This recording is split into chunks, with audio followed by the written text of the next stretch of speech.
नमस्कार दोस्तों।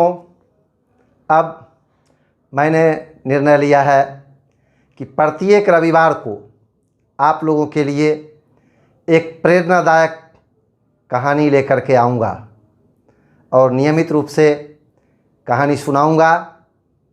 और आप लोगों से निवेदन है कि आप नियमित रूप से इस कहानी को सुने भी। तो आज की कहानी इस प्रकार है। एक लड़का था, उसकी भेंट एक धनवान व्यक्ति से हुई और उसके मन में धनवान बनने की इच्छा जागृत हो गई। धनवान बनने के लिए वह दिन रात मेहनत करने लगा और धन कमाने लगा। धन कमाते कमाते कुछ दिनों बाद उस लड़के की भेंट एक विद्वान व्यक्ति से हो गई।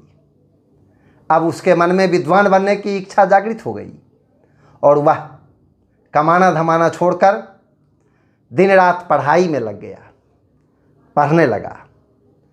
कुछ दिन पढ़ाई करने के बाद उसकी भेंट एक संगीतज्ञ से हो गई और संगीतज्ञ से प्रभावित होकर उसके मन में अब संगीतज्ञ बनने की इच्छा जागृत होने लगी। उसने पढ़ना लिखना छोड़कर संगीत का अभ्यास करना प्रारंभ कर दिया। इस तरह से बहुत दिन बीत गया और वह लड़का न तो धनवान बन सका, न विद्वान बन सका और न ही संगीतज्ञ बन सका। दुखी रहने लगा, व्यथित हो गया। इसी बीच उसकी भेंट एक महात्मा से हुई। महात्मा जी ने उस लड़के से उसके दुख का कारण पूछा। लड़के ने अपनी सारी कहानी उस महात्मा जी को सुना दी।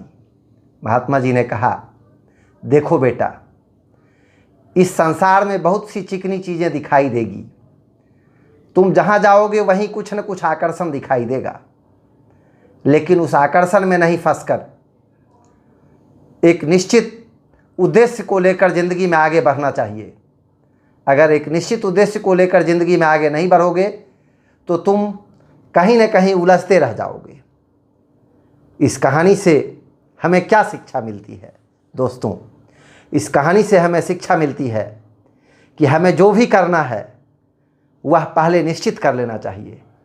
हमें अपना उद्देश्य निश्चित कर लेना चाहिए और उसी दिशा में जितना संभव हो सके पूरी ताकत लगाकर प्रयास करना चाहिए। तो इसी के साथ आज की कहानी ख़त्म कर रहा हूँ। अगले रविवार को इसी समय फिर दूसरी कहानी लेकर हाजिर रहूँगा। धन्यवाद।